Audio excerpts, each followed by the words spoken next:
মা, আজকে তোমার ছেলের পকেট থেকে 500 টাকা চুরি করেছি। ও, তুমি 500 টাকা চুরি করেছো আর আমি তোমার শ্বশুরের পকেট থেকে 1000 টাকা চুরি করেছি। ও তাই? তাহলে আমার 500 টাকা দিয়ে কয়েকটা জিনিস কিনে নিয়ে আসি।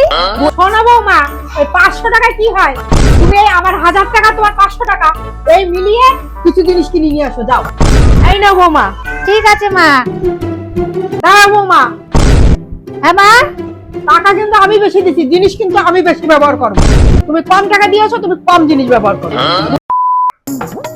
মা, আমি নিয়ে এসেছি, আপনার জন্য সারপ্রাইজ এনেছি। হ্যাঁ বৌমা, কি এনেছো? আগে চোখটা বন্ধ করুন আর হাতটা আগে বাড়ান। সারপ্রাইজ!